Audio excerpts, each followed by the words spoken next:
Put the camera on me. What is going on, everyone? I apologize for the delay, and as you'll see in the background, I'm in a different setting because someone was using the other room, so I had to relocate over here.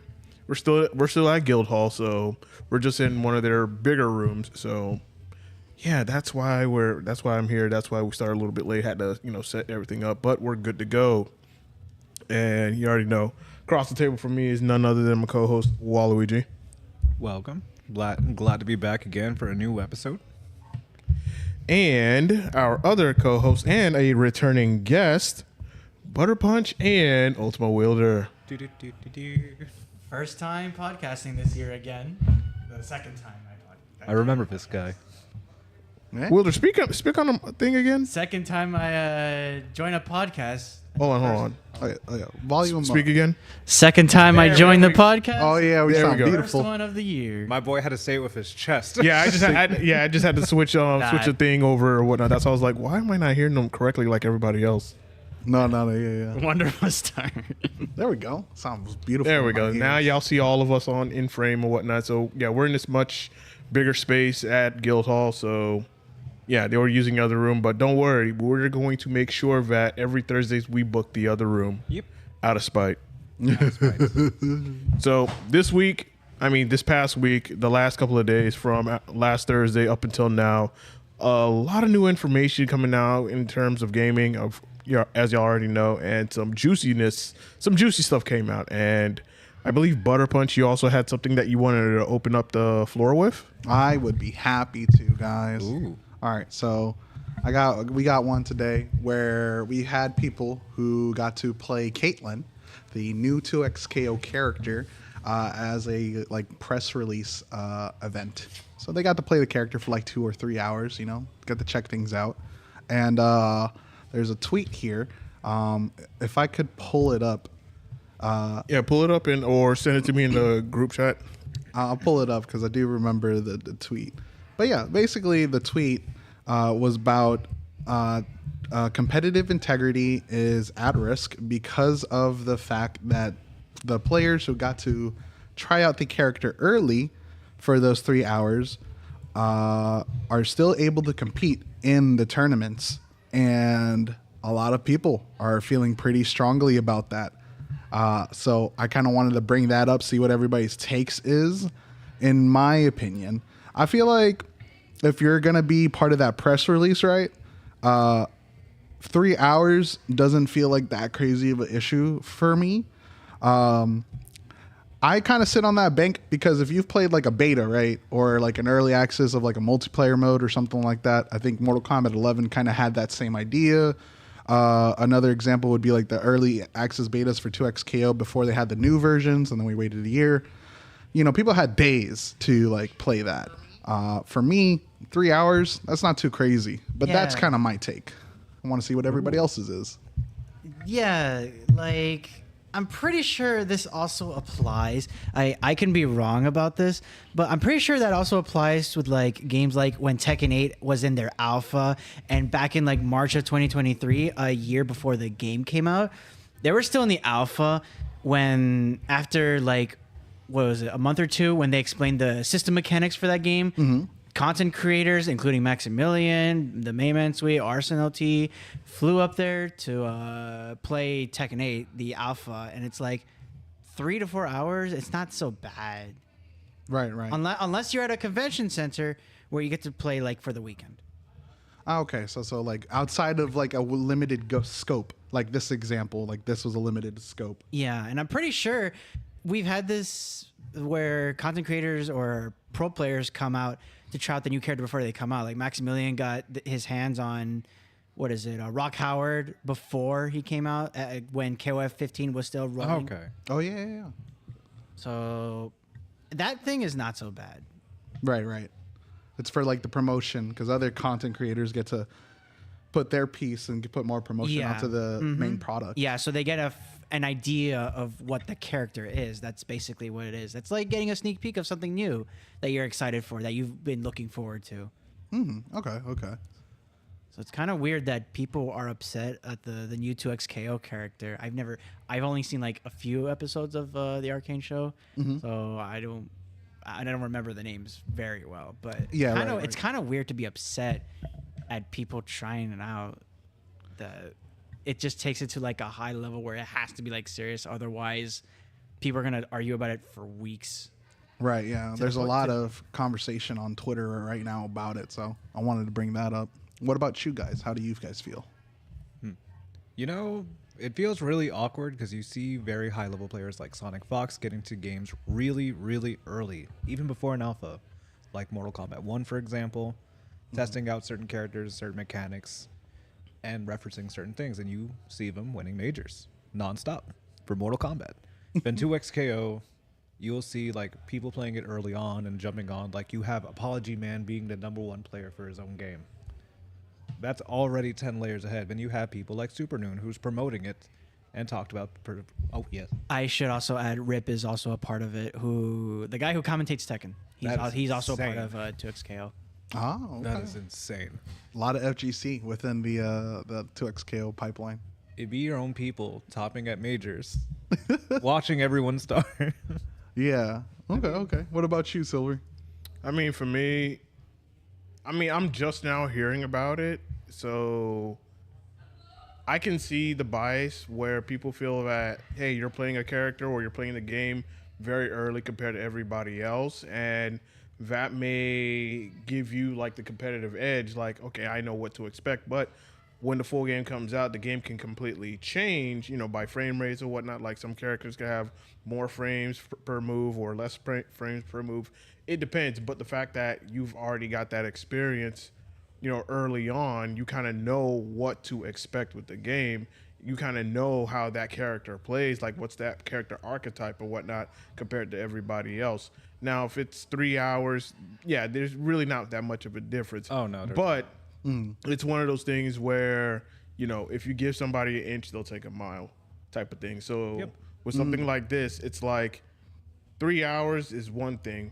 What if it translates to 3 days, 3 weeks, 3 months, something like that? It could be a slippery slope. Like they've been holding out to XKO for many, many years, so people have opportune moments to test it out from the ground up. Yeah. Yeah. So that's where players who don't compete at the higher level, that want to one day reach that level, now they have to go up against people who have already play tested the game, and they are in tournaments, and you see them at the highest level, like they're making top 8. So it's gonna create that level of biasness to where the reason why you got that high is because of the fact that you played the game earlier before everybody else. So you already have the knowledge advantage over everyone versus when the game fully comes out and everyone gets to play it for the very first time.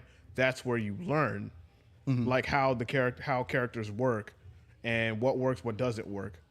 But it depends on how long has the person played, but it's always going to create that biasness where you've played it for a while, and now going forward with other fighting games coming out down the road, have these top players have been playing this game from the early jump on? It's an ongoing question. I'm like, have you played this game before? Yeah. Yeah, it's a scary slippery slope. I bring it up because the character releases, I believe, the 21st or the 22nd of January. And this is important because the week after is Frosty Faustings, one of the biggest FGC majors that they have. So I feel I'm on the bank of like, I don't really care too much because when the character comes out, you'll have a full week to play that character to be prepared for that major. And I feel like 3 hours is a marginal thing in the grand scheme of things for that. But I like what Silver brings up, where if you give them an inch, it could go to a mile. So we have this instance now where it's just 3 hours, right? But it could get pushed to 6, to a whole day, to 2 days, to a whole weekend. So I think it's a very cautious thing to be aware of because it could be scary. What day exactly is Frosty Faustings again? Remind me. It would be the 29th of January. So you get about a week and 2 days. Oh, you know what's crazy too? Okay, off topic, but in case anyone hasn't seen it, well, of course we've watched it. The Fatal Fury season 2 trailer, and I think the release date was the 22nd, which I think that's a week before Frosty Frostings. By the way, Oh yeah. Most likely they're gonna have a ban. I feel like They're gonna- They did announce that. Yeah. they didn't. They announced they the did, ban. They announced that, which is neat. Oh, thank God. But there's also the balance patch you have to remember, because usually when balance patches comes out like a few days before the major, you're gonna have to play on the patch before that new one came out. That's a headache already. Oh, so It's a headache for like TOs, especially with like, what was it, Street Fighter when Rashid came out. Yeah. Except the only difference is that they let Rashid be playable because there was no balance patch that came out afterwards. Oh man, Right, Level, right. level 2 was so broken. Yeah, that kind of varies between every like Great TO Desert that Storm. runs their that runs their event. It's up to their discretion. In this case, we hear that Fatal Fury is not letting you rock with the new character that week. If I'm not mistaken, 2XKO is letting Caitlyn rock at Oh. Frosty Faustings. So So are we betting that Apology Man, Leffen, Super Noon, and everybody are going to be topping? Nah, Leffen, man. yeah, we'll see. I can't remember the top players that did go to the event. So I couldn't tell you which ones that did get to go, and then if they are competing or not. But there's definitely a small number that do compete and did go to the event. Oh, I did like how Lightning KO brought up the City of Wolves trailer. The City of Wolves trailer. Oh yeah, I'm that's a fun one we could talk about. That's like next. But It's hard. Yeah. It's hard to be excited. Ooh. It's hard to be and excited. I think it's just difficult to be an SNK fan at this point. Oh, yeah. SNK fans are like born to suffer. Yes, they are. Yeah. They're born to suffer. Ever It's sad too, because KOF 15 was so great. And then now coming off of that, it's like Fatal Fury is a great game, but now it's just hard to be excited, especially with that Saudi money. Yeah, perfect. Now we're Yeah, transitioning right there, to the there it video. is. Yeah. This is what This people pointed out that one of the shots from the building is like it's AI apparently. See, look, like as soon as you see the characters, apparently that's not how the character looks like in game. Yep. Yeah, this character model doesn't look like An 80s that same person. character that you see with Oh, the no, white. Yeah, and Geese outfit. is so AI. 100%. It's so bad. I'm like, we're just watching this demonstration. Blue Mary. Blue Mary. You could tell there's a distinct style difference. You know, you have like the Clothing CGI, and then you have the gameplay. Yeah, CGI, no, yeah. you can definitely tell it. Yep, there's the Terry shot that people were talking about. Oh yeah, Terry's a little older. It looks like a Resident Evil. It looks like RE Engine. Yeah. I think it's cool that these characters are coming out. I think a character's coming out a month, and then the next month, and then the next month is actually crazy work unless they already had this planned out. I feel like they had to prepared. have this plan. Yeah. Oh yeah. So like yeah, this is the second topic I want to go into where they have this new season 2 for Fatal Fury, and the release window for the DLC characters Is is immediate. January, February, March, April, April, May, May, and June. And then 2 mystery characters. Yeah. So Yeah, May and June are the 2 mystery characters, and then everything else is added to the characters of their respective months in the order you saw in the trailer. I think Kenshiro, since they showed that If it's not Kenshiro, that, it's gonna be so that stupid. little teaser they showed For Fist of the North Star? Yeah, Kenshiro, the It's- last character. I think If it's not going to be Kenshiro, it has to either be one of his 2 brothers, which would be stupid. that would be weird. It would be weird. Yeah, it would be. But I think this is so neat because this is like a scheduled, like, quick, fast window of new characters. Street Fighter 6, we have like maybe 3 to 6 months of like a character, for like we get 1 or 2 characters like that in that span of a window. There's a gap. There's a gap in between character releases. Yeah. Especially with Street Fighter, you only get about 5. Tekken, it's about 4, and probably Yeah. a new fighting a new map or a new stage Right. to fight on and whatnot. Tekken 7 used to have more, and then they kind of lowered that a bit as the season went on, and then now Tekken 8, it's like 4 characters. Right now. Yeah, I Yeah. think Street Fighter 6 did that. Tekken, Under Night had 3 characters in a year. 3 characters in here. Guilty Gear had its like season. Like they call it a season. Oh yeah, they get like 4 characters a season. So this is a big deal. This is a lot of characters. Yes, and it's not free anymore, and I think that's perfectly acceptable at this point. Like the first season 1 being free was probably the coolest thing that they. I Oh, like yeah, that. yeah. Yeah, I still love that they did that. Yeah, I still love that. I still love that they did season 1 that's free. So I'm curious to know if they're gonna do the same thing with season 2. I don't Which, think so. I don't think so. I don't think so though. Nah. But I I think this is more of a test to see if people are willing to buy the game, play the game, and compete at the game and whatnot. Because we could be looking at this as like their last hurrah, because we don't know if they're gonna have a season 3. So we could be looking. No, I could. We could be looking at Fatal Fury City of the Wolves like the same way with Mortal Kombat 1, where they showed us all the characters, and after that was it. At least it's not live service. There was an interview I did read that one of the producers wanted to do season 2 and season 3. So season 3 has a chance, basically. Okay. I am on the bank that they might do a season 3. Yep. Because it's so weird to me that they'll have a character a month, and it goes from now till June, and then are we not to expect anything for another 6 months? Like, I don't know. They kind of shooting shots here, and I think they're ready to do a season 3, and we'll just get another 6. That's what I think too, because again, the producers did mention that in their interview. I remember reading that before City of the Wolves came out, so it's not going to be an MK situation where it's It also depends on how well it sells. That's true. Yeah, that's How well the season pass sells, because if a lot of people buy it, they see that the player count is going up, then the possibility of them wanting to do a season 3 is most likely happen. Or if they already have season 3 already planned, then it'll be like, you know what, season 3 is our last one, and that's it.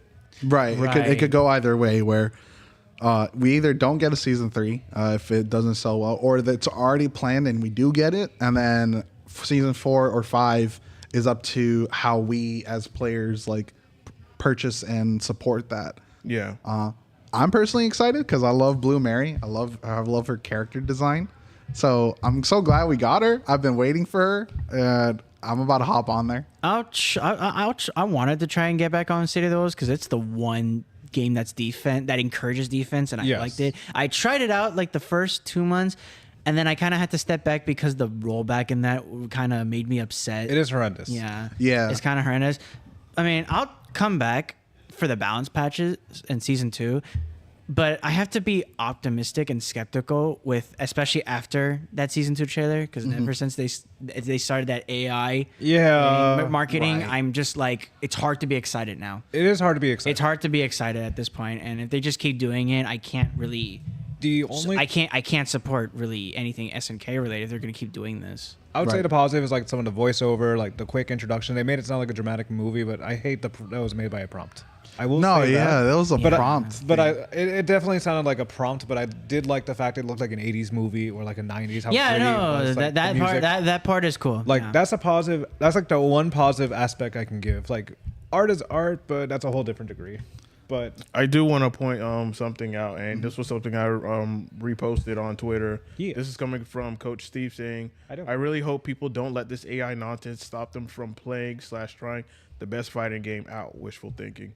But if that's going to be the case, I hope the same energy is given when Capcom and others inevitably fall down that path too. Yep. Sad times. Right. you know, Coach Steve is based for that. Like that is a real thing. Yeah, It's like it's a slippery slope. Like if one person's doing it, they might start doing it in other games. So if we're picking a stance here, that's got to be consistent. You can't be a clown and you can't just back down from what you say. Like he's a New Yorker. He has that real energy. that real energy. Yeah. Yeah, you got to give it up to him. All right. Yeah, I'm still buying the season pass without a doubt. I'll buy it if I have no choice for locals. That's if people come out. If for it. we ever, because we only had like one local session for City of the Wolves. I think we had 2, and that was it. Yeah, and then we only had like little at ROK, especially with the beta, but that was about it. And because at the point, South Florida is basically Street Fighter. No, yeah, I'm talking to 2 other people right now, and I'm like, listen. Now you got me. If we get one more, we could get 4-man locals. I'm just saying, bro. Don't coordinate. make me go back, please. I don't want to be the white boy Terry. Ooh, I'm just saying, bro. Marches, I'm in there. Don't make me go back to Terry, please. Or Ken. So long as I don't play Strive, I'm good. Yeah, Silver, I'm gonna put you to work, bro. I'm gonna put some Fatal Fury brackets up here. Well, that is until if Strive does something good, but That's going to be a while. a while. Yeah, See, or never. 2.0 will be a while. or never. No, they got Marvel Token to worry about. That is true. Yeah. They're going to dodge Strive for a while and be like, hey, you remember us kids? I came back with milk and cigarettes. And then just say, here's a Lucy skin. Good luck. They came out with an empty can of yogurt, Again. Imagine. and I'm gonna be disappointed again, just like how We're going to be both disappointed. I'm still a Vanquisher, a Ram. I proved Vanquisher, never touching that. exactly. I did Vanquisher. I'm like, never again. I proved the point. I didn't even lab. Oh yeah. You don't need to. Nope. You Just don't really need just to. wait. Not with that game. Watch Wake Up DP and just let him suffer. Yeah. That's crazy. I'm still complaining about the game that I don't play anymore. You can complain. It's okay. This is a safe space. Oh, It's I a know. safe space. No matter where the podcast is, it's a safe space. Oh, I know. Yeah. But no, yeah, those are like the two topics I wanted I wanted to bring up for the fighting game stuff. Those are like the two big ones: Fatal Fury and then 2XKO and that controversy of And people doing beta tests before an actual tournament. Yeah. I Yep. personally say to people should at least have a probation. I'm open to that idea. Like a Yeah, probation should be perfectly fine. At least a week before a tournament, you're like, hey, I played this game for like months before you guys got it. I'm gonna win this major, hold this mix, and hold my cash. Yeah, I just think it probably will be a big deal if the person who was at the press release wins the tournament with the character that they got to test out, because that's when it gets to prove people's points. But we'll see. But yeah, those are the two points I wanted to bring up. Okay. We'll go ahead and move on to the next one. All right. Our next topic is that Anthem has shut down. Oh, about this time. Past Monday. Like we talked about this. like, Monday, bro. how many podcasts have we talked about Anthem existing? Like, Probably probably a not few- more than two. Not Yeah. probably like very briefly. I think the trailer, how nice it looked. Then the fact that nobody played it. Really? No. I think Anthem came out like I would say way before the podcast. Yeah. Dude, yeah, way started. before. Anthem- Like Anthem- 2017, no, 2018. No, it was. I'm pretty sure it was 2018. We talked about the memory of it existing. Yeah, 2018. It's got to be the memory of it. Yeah, we talked about it existing. If I'm laughing, I'm sorry. I'm just remembering the trailer and then the controversy that happened Like, after. its like it looks reveal. so animated with the cinematic and the gameplay trailer, and then it's the complete opposite. Yeah. If you watch this channel, Big Boss, that covers like the game disasters and the company behind it, you'll notice that the difference from the trailer to what we got. Yep. It's so Yeah, I would It's so definitely, I would definitely say that BioWare, EA, and BioWare. I'm gonna, put the blame on both of them. They definitely catfished us at E3, Yep. and Yeah. when we finally got the full game, everyone's like, "What the hell?" And the game was just like it was not a complete game. I think it was really not optimized for PC players, so they had to wait a while for patches to properly play the game. For a game that was on PS4 and Xbox One, it was okay. It's just like it just wasn't fun, and it was very repetitive. The mission structure was repetitive, and most importantly, like you're making this game to be a quote unquote Destiny killer, and yet you can't even get your loot system correct. Like it was just terrible, and people abandoned the game. And for me, I like the concept of Anthem. I like I remember playing the beta, and I was having a lot of fun with it. And I was still skeptical of buying it day one, so I was like, you know what, I'm gonna wait 1 week to see what happens. And I'm glad that I did not buy the game at all, because it was just terrible, and it sucks because the game had a lot of potential, had a lot of promise, and I was also hoping that this game would have like a second coming or a redemption arc to where, all right, you know what, we messed up, but we're still going to continue to support this game. So we're going to make like a 2.0 version that fixes all the problems, going in much new direction with the game. Kind of like how we saw with No Man's Sky when that game came out. Yep. It was really not it was well. bad. It was not well received. It flopped. And, Yeah, I and remember it. another one, which I know all of us know about, Cyberpunk 2077. Yep. It was broken on every platform. Every yeah, platform. I glitched. Every platform it was broken. And you look at Cyberpunk 2077 now, it's like one of the best games ever. Yeah. And then, Another like- one is Star Wars Battlefront 2 from Yeah. EA. Oh, yeah. That was Buns. And then it's first still week. popular to this day. 2017, you should add that, not the OG. Yeah, Battlefront 2, yeah. So that newer one, yeah, they had the microtransactions that was out the wazoo. Yeah. $15 for a skin is And I also want to add Fallout 76, Yep. which Yep. was an utter disaster at launch. Someone and bought it for me. Never been happier. Never I been am happier. so sorry. But yeah, like then those games improved from what I've seen as time went on. This could have been that for Anthem, but Yeah. you know, GG's. But the fact No Man's Sky is still relevant is insane. Yeah. No, yeah. The biggest. That's definitely one of those stories of like the biggest comebacks. You know. Yeah, no, you look I at it now, wanna it's play that like, game. yeah, okay, this game was just a lie, but you normally there's like nowadays you see something like, oh, we just give up, we're gonna shut down. But back then it's like, okay, they make an apology, they're gonna get to it, and then years later it's like, oh, this game is good. Like I played a bit of No Man's Sky and it's pretty cool. I never got that far, but I appreciate it for what it is and Oh, the yeah. comeback that it made, especially with Cyberpunk, because I played Cyberpunk when it came out on the PS5. I bought it on the PC. I couldn't run it on my old PC. Rip. And so I had to buy it on PS5. That was another mistake. But now I want to give. But now I just want to give it a shot again because I liked Edge Runners. But yeah, the point is, it's like they can make comebacks. Like Yeah. Yeah. Games can make comebacks. That there's effort required from the developers and such. if you're not the day before. Nope. Yeah, for It real. went from like Anthem to like National Anthem farewell. Like literally. Yeah. They just went like peace out. Sorry. Thank you for your service. Thank you for your money. So with this article, Anthem executive producer Mark Darrow has released a video post-mortem on the game lasting nearly 4 hours. Following a poor launch and subsequent decision to abandon future updates on the game, Anthem was rendered unplayable this week, 7 years after the game was released. Now, its executive producer, Mark Darrow, has released a new YouTube video in which he breaks down the game's entire development from its inception to the point when development of the live service element ceased. So you get a whole history.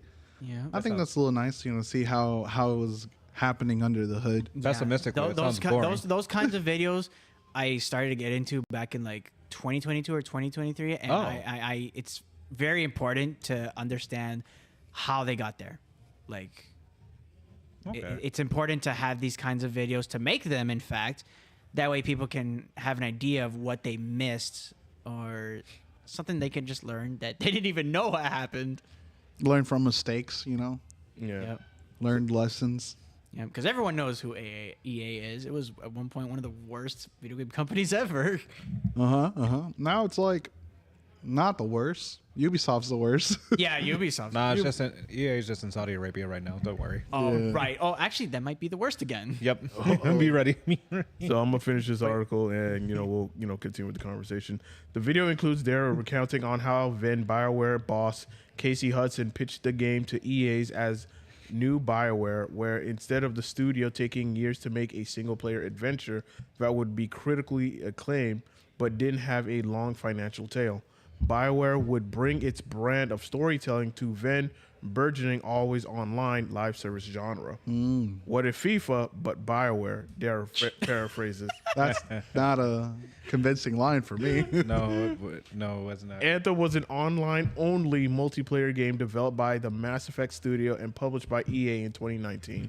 The game, which was pitched as the beginning of a brand new franchise from the people behind Mass Effect following the end of Shepard's trilogy, was met with middling reviews when it was released.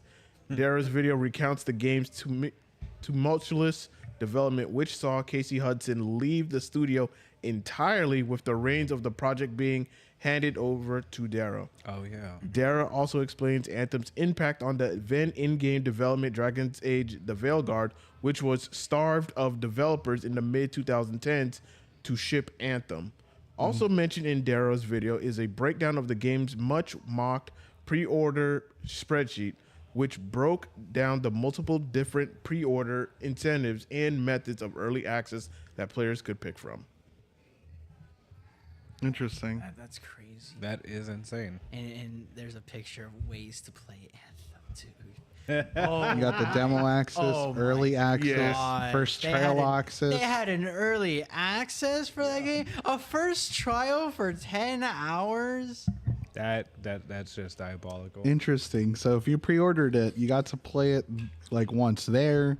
But if you are on PC, you get to play it here. There's not one row where all of them are filled in. Yeah, that's what I'm so confused about. It is kind of freaky. I Like think- you pick one or the other.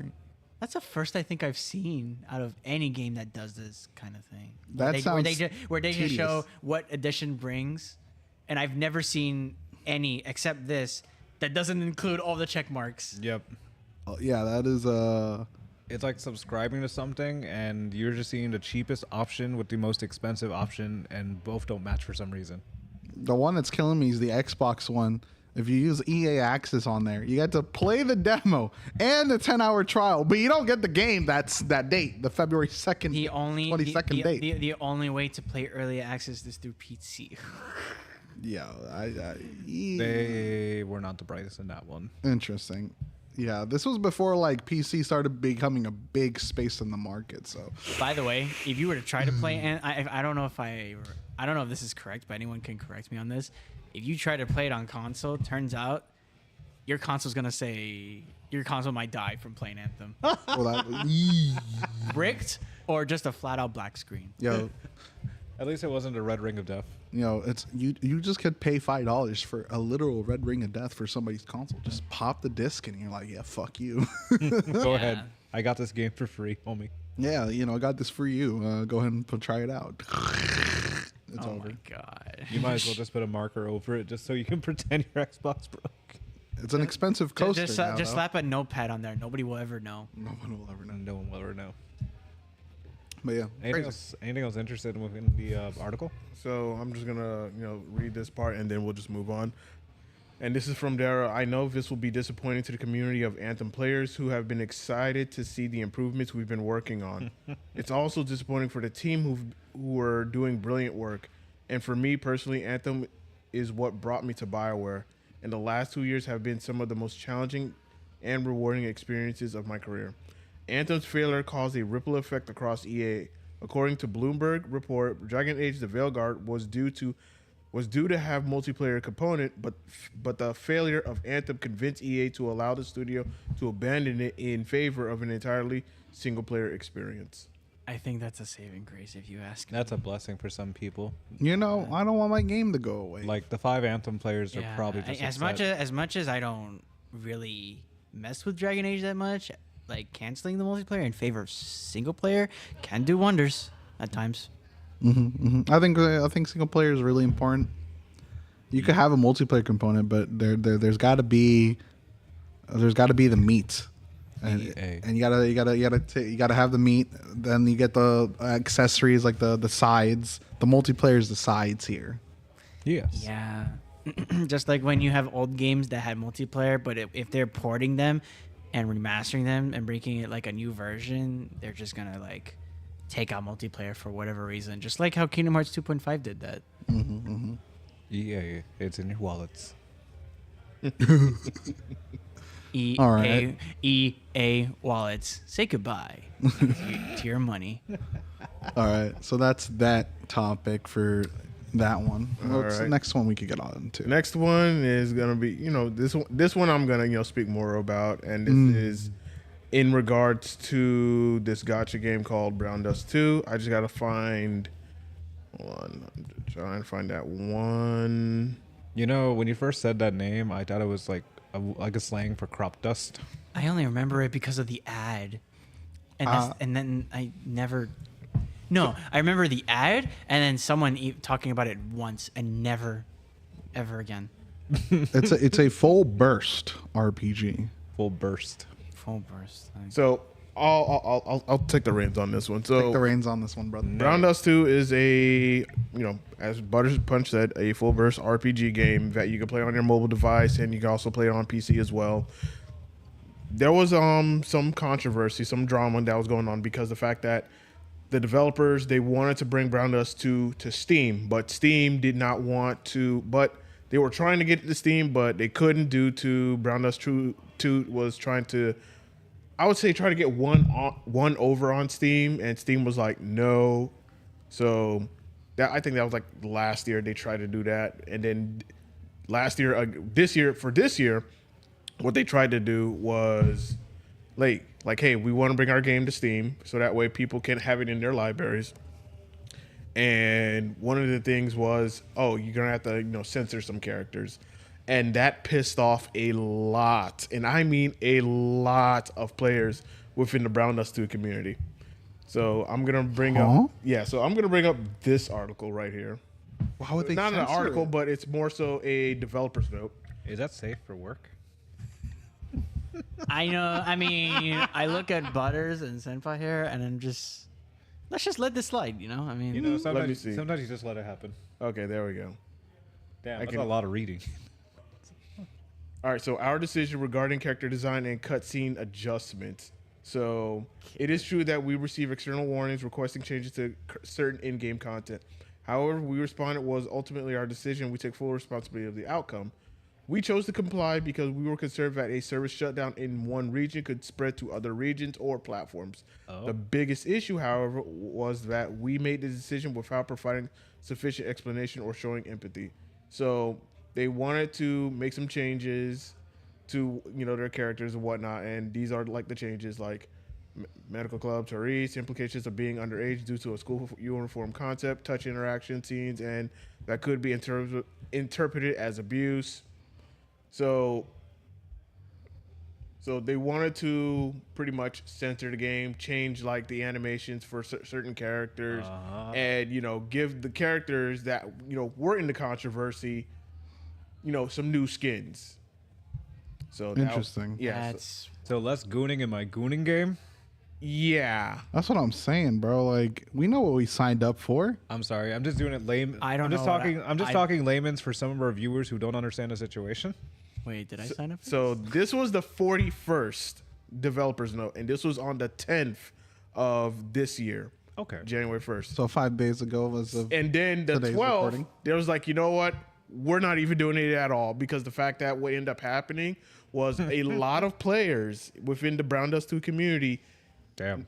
started getting refunds for the game and then completely canceling it. Like, refunds for what? You spend money in this Like- game, baby. yeah, like the money that they spent in the game, they got their refund. And a lot of players were doing it in protest. And of course, they were also deleting their accounts. Like, So in layman's terms, Wow. they stopped gooning to their gooner game. They're like, So- I'm not gooning to my gooner game if I don't got the goon. it was bad to the point where 2 days later, they was like, yeah, we're going to change all that. So, Okay, so Wow. It's they like, they had to lock it in and be like, all right, cool, we're gonna stay a gooner game. it's like going to a pizza place and having a new recipe without much pizza sauce going on, and you're just complaining about it, and everybody just stops going. Without cheese on it, by the way. so No cheese on Without my cheese, pizza? no sauce. Number one, cancellation of character design changes. None of the characters or costumes previously discussed in relation to the manager will be redesigned. All mentioned characters, including Therese, Rifathia, will remain exactly as they are. No content. They still done business. No content, including slap, pop, will be deleted. So they pretty much was like, yeah, they just did a 180 because the fact that the backlash was so heavy, they were losing players, and people ended up sacrificing their accounts as a protest and getting refunds. They were just like, no, like we don't want this. If it means that it's not going to be on Steam, it's just like, fuck it, don't put it on Steam then. If you want to play the game on PC, just download the PC client. They're like, yo, we don't need Steam. We have enough like hentai games on Steam to worry about. That's what blows my mind. They got some gooner games on there, and like, why are they asking for censorship here? And- Like, and let's they have- step it up. And they also have AI games out in Steam. Yeah, for Can real, we not for real. can we not forget that? Some people are willing to spend money on these random games. Yeah, I'm gonna need Steam to think about what you're Black doing. Ops, Black Ops 7, AI. They won't hold accountability to that. You know this. I'm a little upset at you, Steam. Lock it in. So I'm trying to get your Steam So machine. I was like, this is very funny that this happened. Like 2 days later, there was like, yeah, we're gonna just do a complete 180. And then of course, if you play the game, you end up getting like a lot of resources. Like you got some gems. Like I think I got about like maybe 2,000 gems and like over 100 free pulls. So Yeah. So the first one I got shit, and then the second one, the apology, I got even more shit. So just like, it works for me because I didn't delete my game, but I understand why. Yeah, like yeah. why a lot of people did, because it was the fact that like, no, we don't want censorship in our gooning game. Like, leave it alone. So you're telling me that some people's like Browns was undusted is what I'm hearing. That's crazy. And you said the art, and you said they made like a developer note about this at the start of the year, and then recently on the 12th is when they did a 180. Yeah, Yeah. so from the 10th. 2 days. 2 days. Not how I want to start my new year. I wonder how. No, your goon year. Anyways, Not me. so it's just like I wonder how much money they actually lost in order for that to happen. It must have been a lot. I imagine. It's got to be. Yeah, it's got to be a In good hundreds, chunk. in the hundreds of thousands. I'm If guessing. you had a backlash like that bad, and there's people like asking for a refund and then just moving on to something else, you've lost a lot of money for that. Yeah, I've seen people like get money back from Steam from Uma Masume Pretty Girl Derby. Yo, I've never seen that actually. I've never even heard I people met a asking man- for refunds on that. I never even heard such a thing like that because people I didn't like know that. I didn't know. Someone's like, yeah, I spent like over $2,000, but I just asked for a refund because I was tired of how the game went. And I was dying. Yo, imagine you go to a casino, I wouldn't even be surprised at how the guy looks. you go gambling, you're like, hey, I made a mistake. Can I get my money back? Like, what is going No, on? they will throw your ass out and call for therapy. Because I will say that when it comes to this game, I ain't gonna lie. There is no nudity. There is no nudity. But it's definitely on the lines of like not safe for work. So this is definitely one of those type of games that you don't want to be caught in public with, because it's one of those type of gooning games. it's called brown dust for a reason. I mean, Your coworkers are gonna raise eyebrows at Like, if I have to like rate it in a scale of like, obviously a hentai game, then hentai game, gooner game, brown dust is like right there between the middle. All right there between the. I mean, Right then there there's- between the then middle. there's other games like Azure Lane. Azure Lane is like right there in the middle as Yep. well. And then the other game, what was it called? Goddess of Victory Nikkei is not even close to Girls in the front line. Girls Frontline 2 is nowhere close. I've seen people call it that, but from what I was told about that game, it's really different. From what I understand, the story is basically, for anyone that plays Warframe, the story is trauma. That's what it is. Damn. Like you're gonna You experience. was a lot of- going through it on Nikkei. Like you're gonna Like my man had tears. like that's all I've heard. Like Yeah, like the last update I heard you was crying, bro. I've lost people, relationships. yeah, there's some trauma in that probably game. have gone- There's some serious trauma. Like in the I've game. gone through serious shit in my life, but this man breaks over Nikkei tearing up his face. No, for real. He's like, yo, I just played the update, man. Fuck. He's going through it. So, like, I went through yearly trauma. He's over here stressing just thinking about it, bro.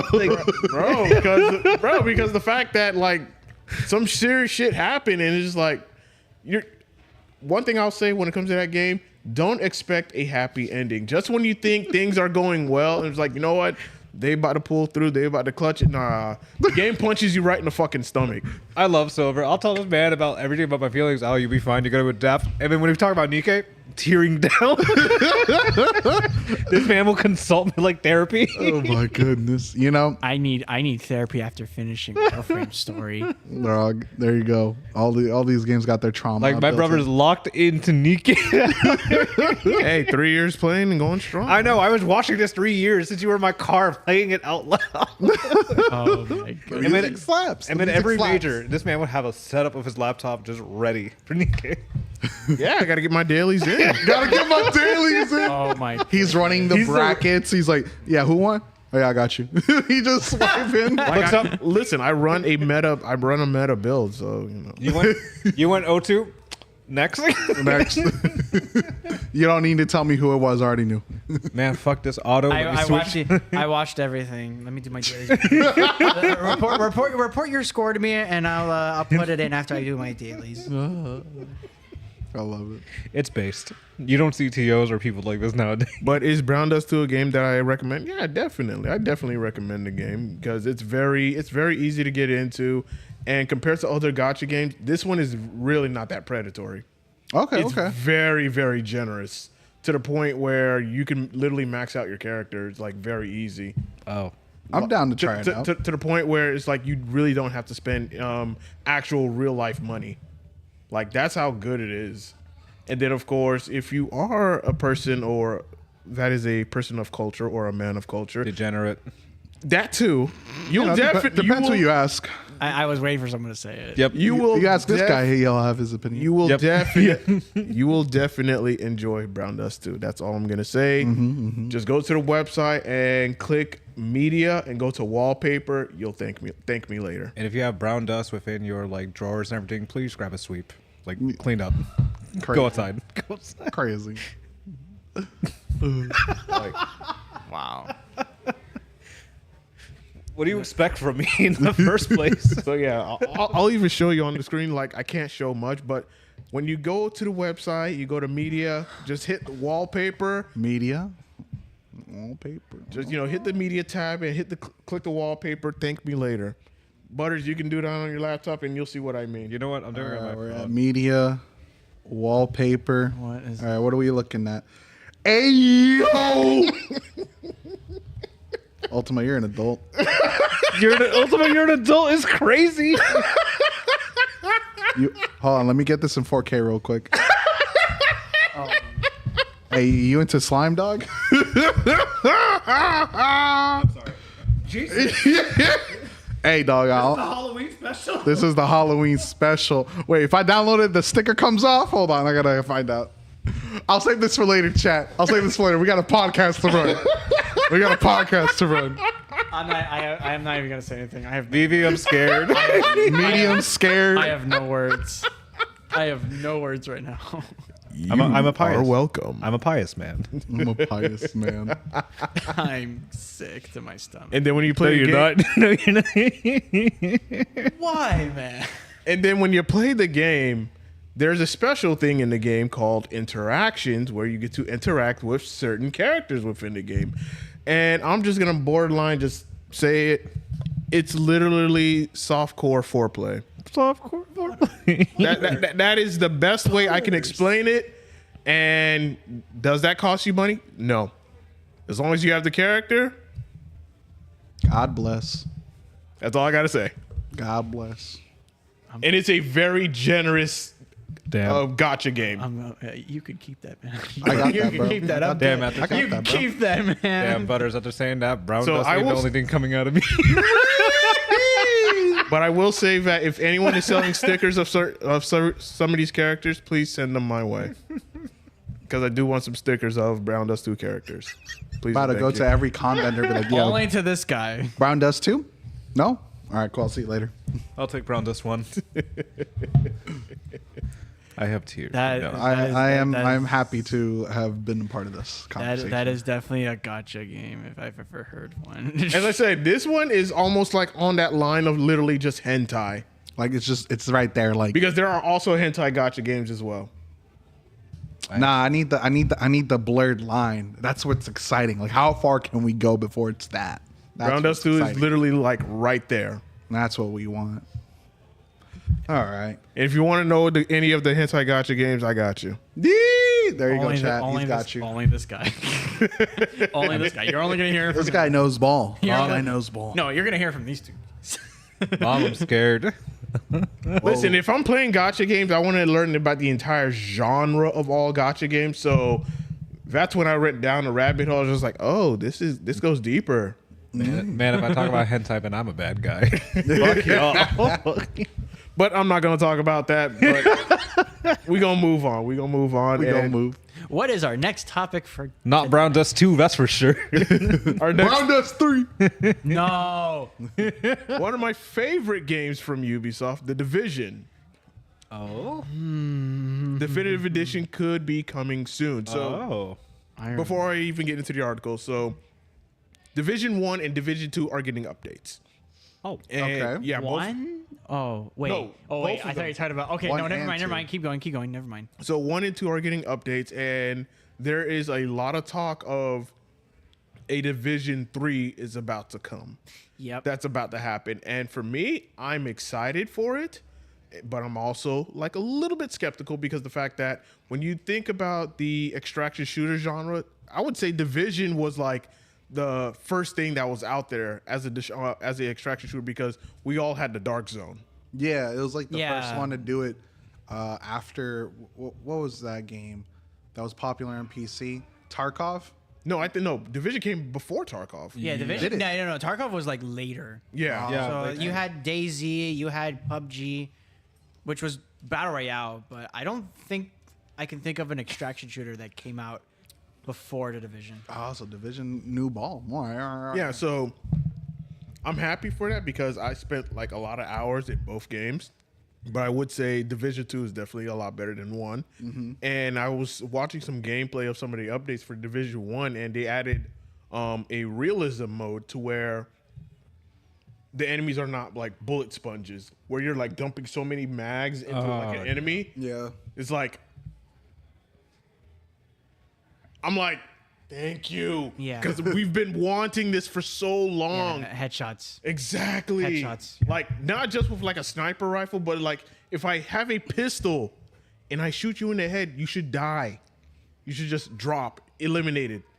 Not just, oh, it's a low level pistol and you shoot the enemy in the head and they're still attacking you. Like, no. Yeah, it's like, oh, here's an extra And multiplier. you have to remember, this is also having MMO elements, like how Destiny had it, because Destiny came out before the Division. So you have to, Yeah. you have to remember there's MMO elements of. So of course there's going to be like the rarity systems, the enemy levels, and all that stuff. Yeah, so I'm happy for that. I'm happy for the Division, getting new updates, both 1 and 2. Now, Division 2 is going to get their updates in March, but Division 1, it should be really, really soon. I think possibly around the 22nd.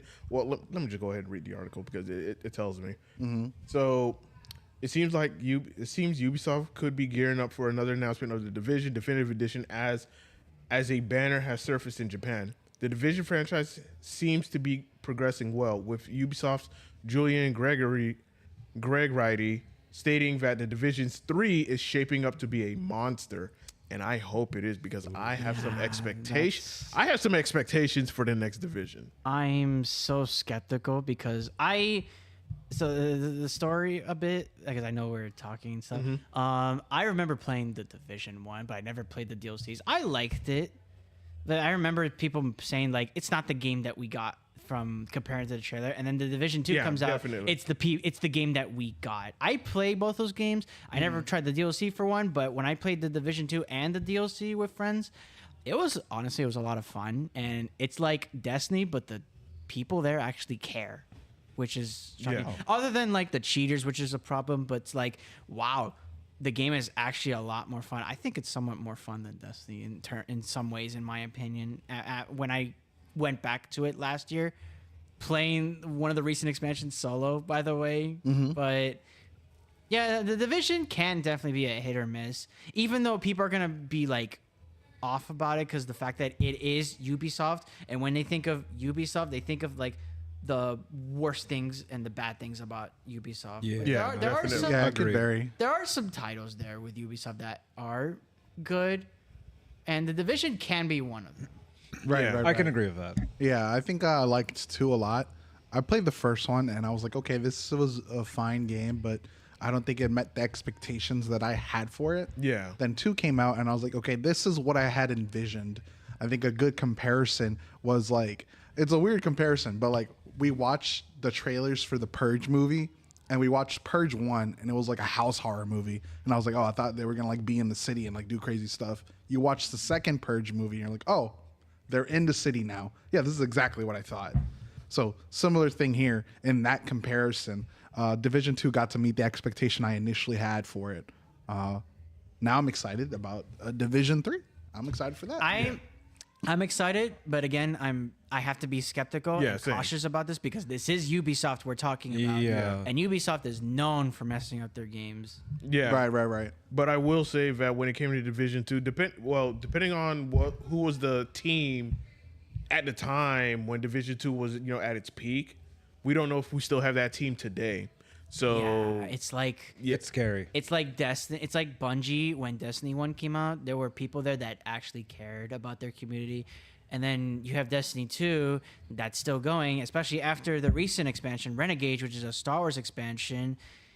They just don't know. People are just saying they don't know what they're doing anymore. Like they don't have like a vision. They don't know what they want to do in this new saga. Because after Edge of Fate came out, by the way, they were in trouble to the point where they were in a Curse of Osiris situation where they were like a few weeks away from shutting their game down. They were in that situation again. Good old fashioned Star Wars collab.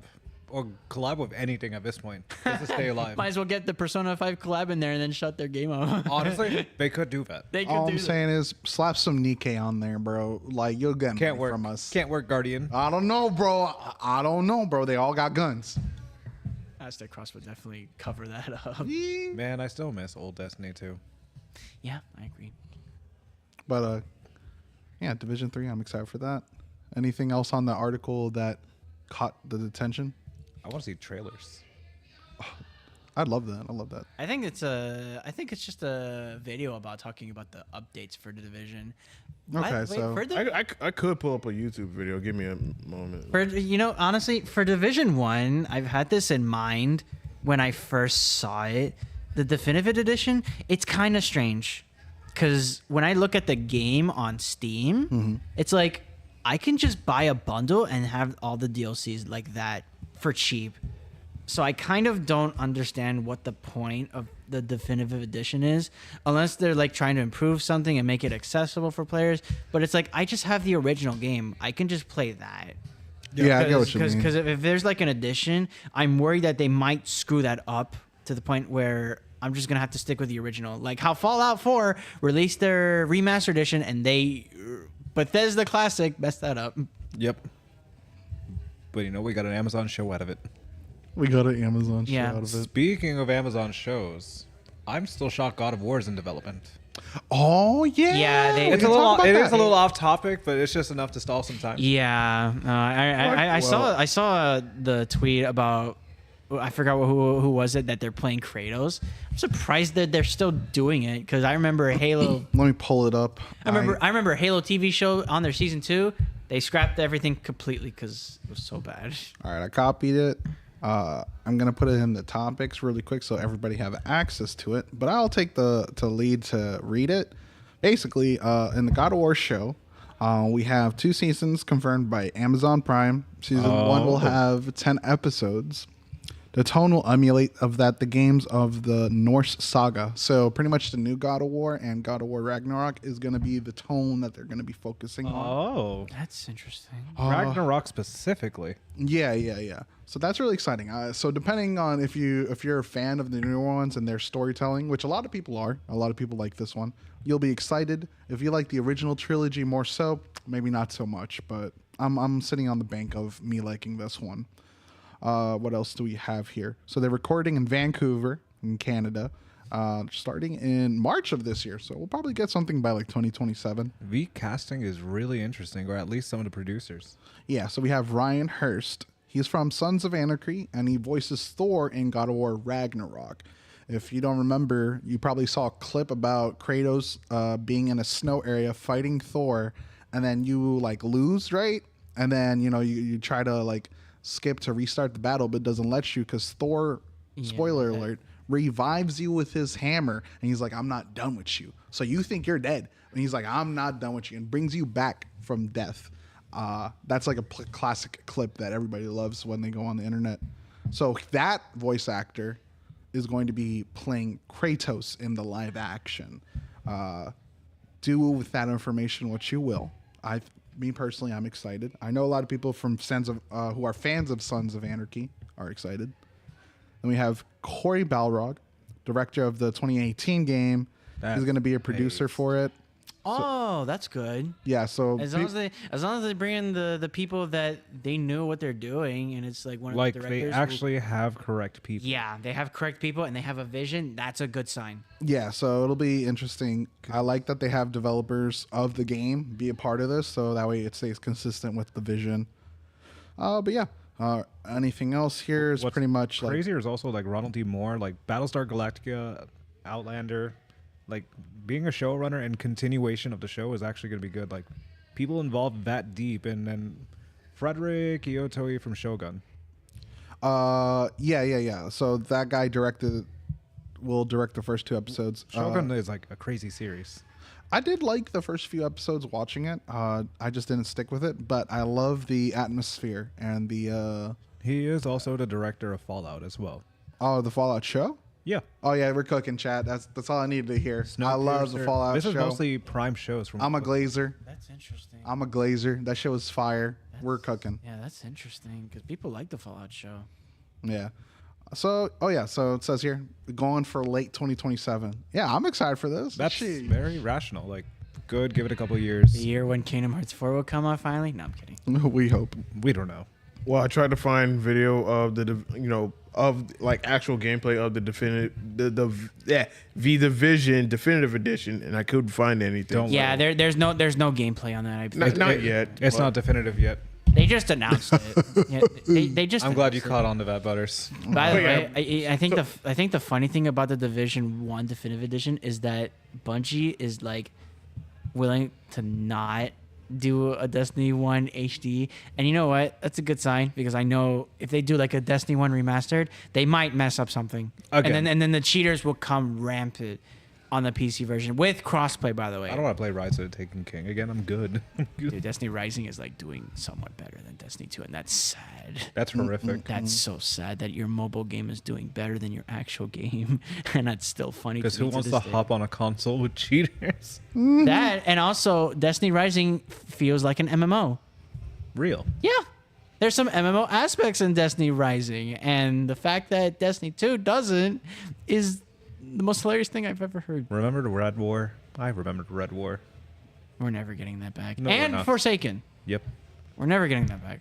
The only way you can access Forsaken stuff is the weapon pack that you still have to buy, apparently. And Cade 6 is back.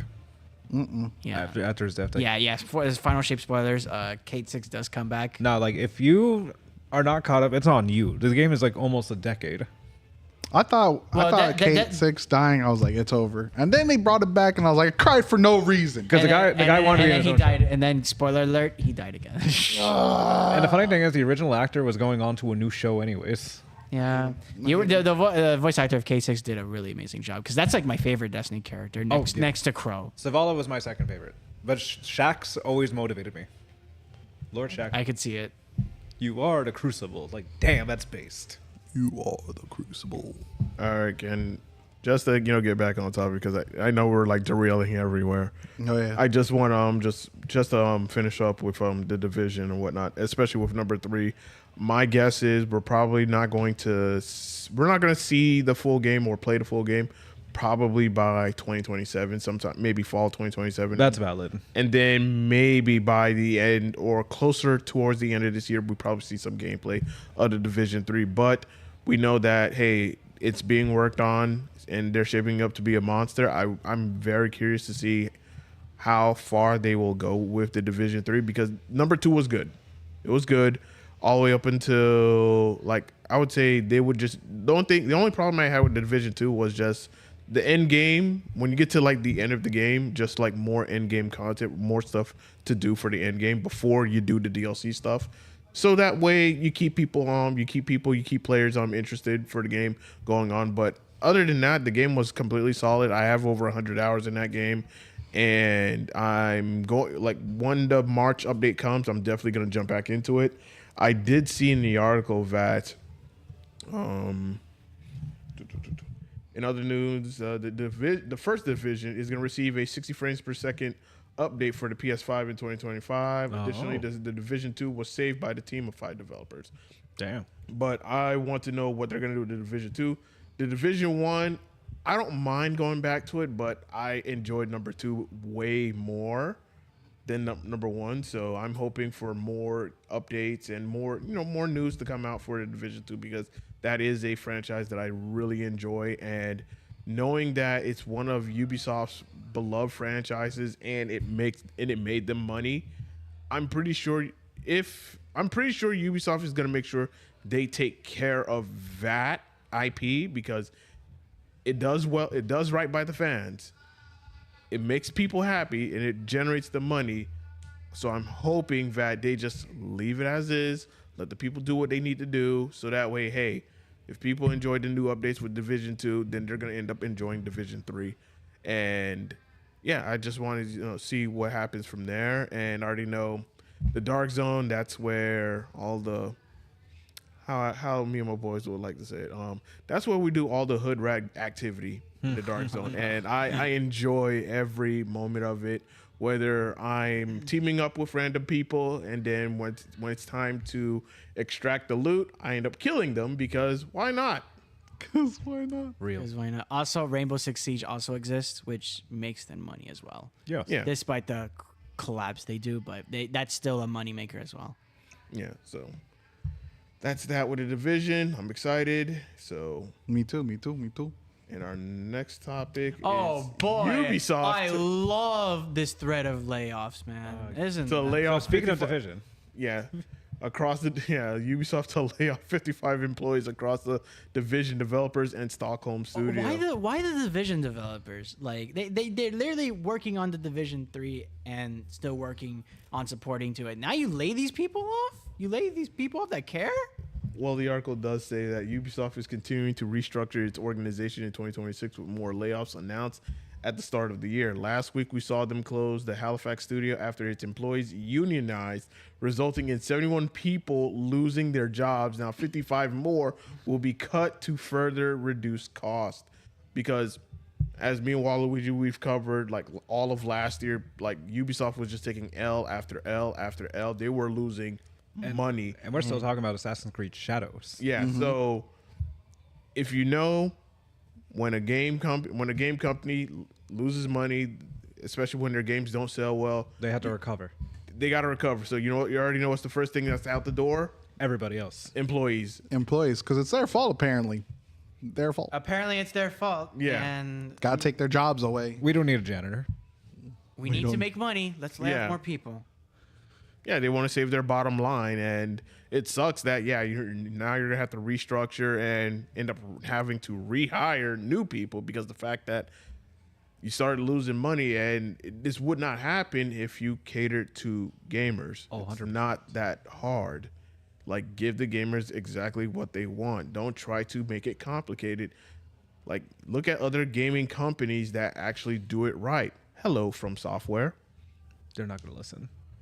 No, From No. Software. No, From Software listens to their community. Oh, no. I mean, like Ubisoft. Because I remember, wasn't it from someone from Ubisoft that went to From Software? I'm trying to remember. Wait, no, I'm thinking of Expedition. I'm so You sorry. had Send him home, chat. There was He's not here right now. From what I remember, gotta wake up. there was two people that wanted to make their games, but Ubisoft was a problem, so they left Ubisoft. One developer made Sandfall Studios, Oh, which yeah. made the Game of the Year 2025 Expedition 33, and then you had the other, which a return of Telltale games, Dispatch. I never played Dispatch, but that game, Oh, it is. it is. outrageously popular. Peak. I still want to play it, but that game was like, welcome back, Telltale games. Yep, pretty much. Yeah, From Software definitely listens to her people. Yeah, so it's like this would not happen to Ubisoft if they listened to their consumers, if they cater to gamers and have their, their companies that they manage over be like, make games that gamers are going to love, that they're going to want to buy and play. Like, protect your IPs, especially the IPs that actually people love and enjoy, because I've heard so many complaints from people who enjoyed the Assassin's Creed series, and it's just like, you guys have completely went downhill. Like, what the hell? You know what, Silver? Another Assassin's Creed will fix it. That's what they believe. Another They, one. they, Yeah. they They're doing a Call of Duty where it's almost every year that's produced. Assassin's Creed, but Modern Warfare takes place. Shut up. I mean, I hate to it. I hate giving to, him ideas. Assassins with I hate, guns. I hate to say it, but I feel like that's the idea they're gonna come up with in the future. Shut up. You're right. No, like you They're have. coming at me. No, it's Hidden not. blade. Ugh. It's not multiple bullets. It's just one bullet. Press. One bullet. Reload. Press. Oh no, not one button. Reload. No. And you know what? The layoffs thing reminds me of a certain company that I love. Go on. Square. Yep. Square. I knew it. And I mean, we're not talking about Square, but I feel like I should point out that Square is in a situation where they're restructuring. Because the one thing, they came out with good news, especially after Tactics came out. And then the next day, it's like, oh, you're hit with apparently QA. No, not QA. I forgot what department it was. for generative AI. I forgot what it was, but it's where they find bugs and then they would fix it. Because Tekken had the problem where when they launched season 2, Anna had a bug where she did her running move, shooting rockets at you, and for some reason the rockets tracked. you need people in that department to find bugs, otherwise they're not gonna detect something like that. I think it is quality assurance. Like they're the ones who Yeah, like, go out of their way to like test things and break them. And Square is in like a position where they're trying to restructure so that they can like make games again. Well, not make games again because they're still working on titles. But it's like when you put out like 100 or 1,000 page of like the restructure plan or like the pros and cons, that's not a good thing. And you need to come up with something fast. Otherwise, people might start losing hope and they're gonna get worried. But you know what they got, right? What do they got? Final Fantasy 14. That's No matter what the worst case is, Final Fantasy 14. I mean, yeah, but that game is also going through somewhat of a rough time. Especially after Dawn Show came out, like it hasn't been hitting, and some of the changes people did not like, and one of the classes like was just killed, and their like identity was just screwed. Right. That's what I remember. But other than that, it's like I want to have some hope that my favorite video game company can do the right thing. We hope. I just hope. We can only hope. With all these layoffs popping up, I do agree. Yeah, I'm trying to give up some hope for Ubisoft here that they could come back. Bro, I gave up. But you know what? My issue with it is that this is the second time I hear about a unionized group of people in a video game company, and then the second that happens, they all get laid off. Rockstar did the other thing, like not even... I don't even know how many episodes ago, like 5 episodes ago. So like less than that. 3 weeks ago, maybe. Yeah. Like, are we just not going to start fighting for our own rights because then we start losing our jobs now? And a bunch of things that came out of like Take-Two Initiative. I think that's what they were called. Take-Two Interactive. Yeah, Take-Two Interactive and Rockstar itself. Like, when there was a story behind what was really going on, that makes you wonder. Yeah, and now I'm curious. GTA 6 might actually be a crutch game now. It might not even be a golden game anymore. No, it's a game that's going to save their company or just have it. It's a do or die for that game. Yeah. Yep. Mm-hmm. I got one more topic before we close things out. Go on. And this one is NVIDIA RTX 5070 Ti reportedly no longer in production. Yo, guys, we are in the worst timeline of all gaming. The worst timeline. We're not getting GPUs anymore. Everything's going up in price. Again. I'm buying a PS2. According to a new report, NVIDIA has stopped production of the RTX 5070 Ti GPU, and the 5060 Ti 16 gigabyte will soon follow. So pretty much, two of your 50 series cards are going to be just out of just production and whatnot, making it harder for people to acquire one. And you already know, for those who already have those cards, they're gonna slowly jack up those prices. So the growth of AI has led to global memory shortages, impacting even the most prominent manufacturers. We were recently told that NVIDIA doesn't plan to announce any new GPUs at CES 2026. Now, another report has revealed that they might be halting production of one of their RTX 50 series GPUs. A recent YouTube video from Hardware Unboxed suggests that NVIDIA is halting production of the 5070 Ti graphics card. This information was provided by Asus, NVIDIA's largest add-in board partner, who stated that the RTX 5070 Ti model has been essentially killed off and is now an end of life status. Asus has no plans to produce more 5070 Ti models, meaning that what is currently available in stores will be the last stock of this model offered by the company. This information aligns with an early report stating that NVIDIA will cut the RTX 50 series production in 2026. AI, the way of the future. Yeah. I saw how much they cost. That is insane. In other news, a recent claim stated that NVIDIA will re-release the GeForce RTX 3060 in Q1 2026 to battle ongoing memory shortages. Additionally, NVIDIA CEO Jensen Huang called the constant negativity surrounding the AI industry extremely hurtful. Yeah, it's fucking hurtful. Yeah, no shit. It is ruining PC gaming, PC making, PC workers who work and do like videography, photo editing, video editing. Guys, we're so cooked. 2026 is not the year. First we were telling you can't even buy a computer. You can't even build a computer because now it's not even economic. Now it's going to be a point where you're going to have to build a computer that was good for 2019 as what you have as your options now. That's what your options are. This doesn't make it any better because when Resident Evil did their showcase, you want to know what was on the top? One of the topics? NVIDIA. NVIDIA was on the topics, and now looking at this, They're like, I might as well. If I'm gonna get an upgrade for my PC, I might as well just buy a new pre-built. At this point, I refuse to pay $5,000 for your GPU, man. and that's the worst part, right? These parts are getting more expensive. People are already trying to get the pre-builts. Sooner or later, there's just not going to be any current gen pre-builts. There's just going to be old gen pre-builts, and you're paying Top dollar, top dollar for old hardware. which is crazy. It's like getting a used car. Like, hey, what's up, guys? Listen, so we got this game running on your PS4. We're gonna get it running on PS4s now, and PS4s are gonna go up to $300 because that's the most economic thing right now. This is what the situation is for PCs. We're going back a generation. Again. I'm so worried about it too, because it's like.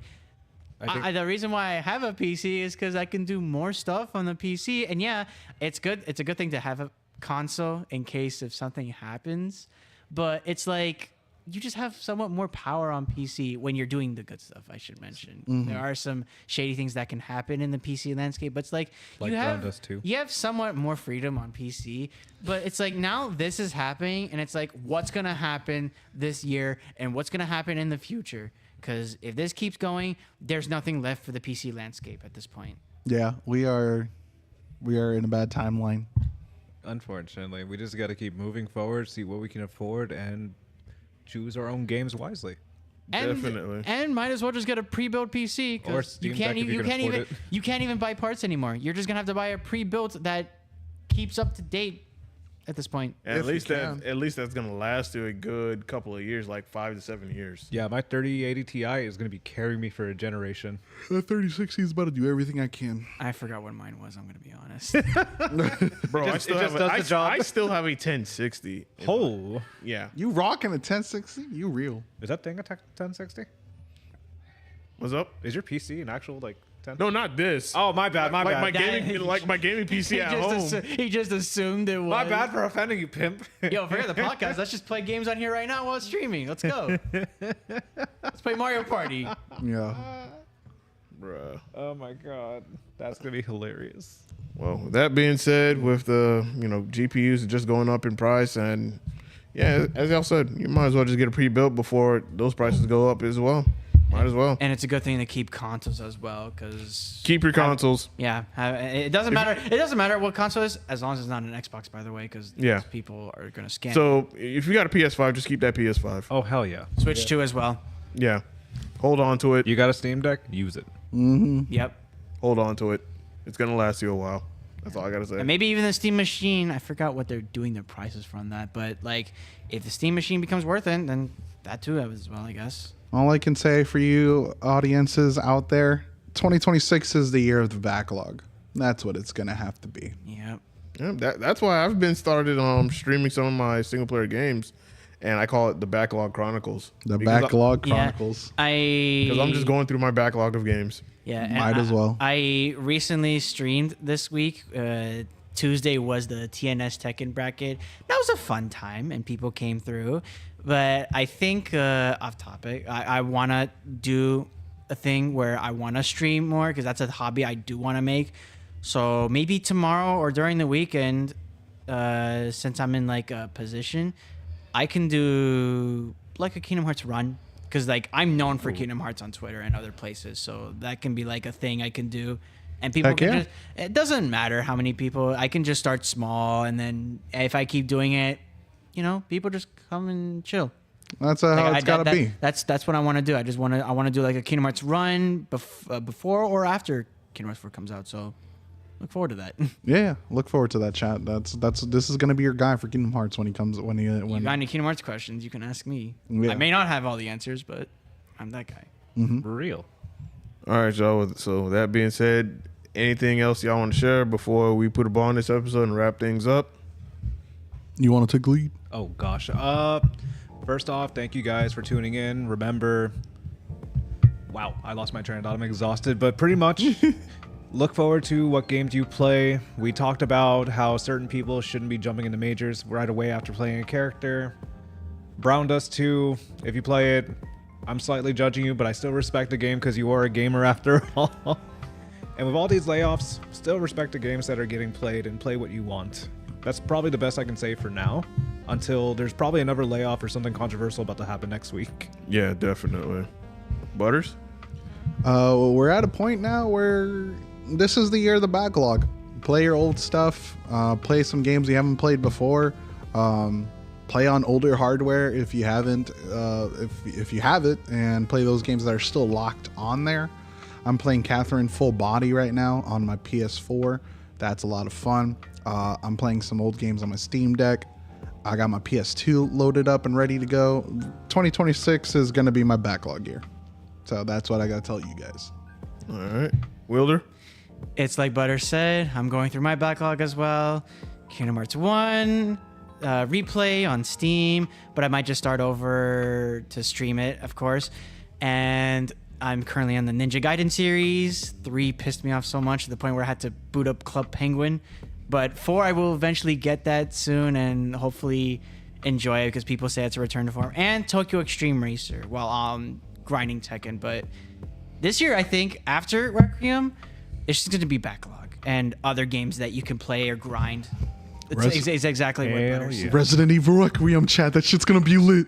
That's my most anticipated game right now as of this year until Kingdom Hearts 4 gets more information. But that's it. All right. Silver. And as for me, I'm currently playing Lost Soul Aside. So I think the camera froze. God damn it. Camera froze, y'all. Damn. We gotta go unlock it. We talk too much. Brando's too slender. Nah, they heard us. They're like, yo, you're coming down. Oh, no. Wait, did it? It got shot. Mr. President, it's down. President's down. No, my camera's still on. Get down, Mr. President. I know, I'm just being dramatic. Don't mind me. All right, well, Hold on. can we put a PNG of just Silver like in the picture? Let's just get the picture of when he went to that restaurant. He didn't like the. Get the one where it's like him and like the other face of like the SpongeBob character. All right, so my camera isn't on, but yet the camera is on. So I don't know why, but I'm gonna just put it back on the full cam anyway. Yeah. So that was weird. But right. anyways, for me, I'm currently playing Lost Soul Aside. I'm going through my single player on backlog. So once I'm done with that game, I have another game that's coming out later this month, which is Code Vein 2. Ooh. Right, that game's getting a sequel. I forgot. Yeah, so I'm definitely jumping on that. And even though that is not in my backlog, but that is a game that I am anticipated playing, so I'll be playing that. And then 7 days later, after that game, comes Neo 3. So I know Code Vein 2 is going to take me a while because the first one took me a while to beat, and Neo 3 is going to take me some time, usually about maybe 40 to 60 hours. So I got 2 games back to back that's coming out towards the end of January, early February, that I'm both going to get day one because I beat both of them, played both of them. I am interested in Code Vein 2 because this one is looking to be really, really good. And they've made some improvements from the very first one. And now that's going to be in the second one. So I'm definitely looking forward to that. And after I beat those 2 games, then I continue my backlog. I still got to finish Metaphor ReFantasio. I still got to finish that game. And a couple of other games in my backlog as well that I got to finish. But yeah, like as the guy said, like, hey, this year is the year of the backlog. I'm just going through my backlog of games, just trying to beat as many as I can. And yeah, up until April, which is pretty much the start of FGC competition season, to where now I got to start playing more fighting games to get ready for the summer. So that being said, hey, thank you guys so much for watching and tuning in. And just to give you a reminder that Thursday nights are open table, open mic. And I still got to find a way to, I think what I'm going to do if people want to call in is just be like, yo, just hit me up on Discord. Just shoot me a voice call on Discord and I'll get you on the podcast to where, you can, talk about the topics, subjects that we're talking about or whatnot, or even ask us questions as well. Hell yeah. And if you also were a previous guest of the podcast and you want to join us for our Thursday episodes where we go over multiple gaming topics, you can definitely do so. That's why Ultimate Wielder is here. I know this guy. Me, yeah. the Kingdom Hearts guy. So you just let us know. Just let us know 2 days before Thursday, so that way we can accommodate you, and then of course give you the topics that we're going to talk about a day before in advance. So with that being said, y'all have a good night. We will catch y'all on the next one. We don't have a guest episode for Sunday, so we'll see you guys next week Thursday. Y'all take care. All love. Peace, homies. Good night.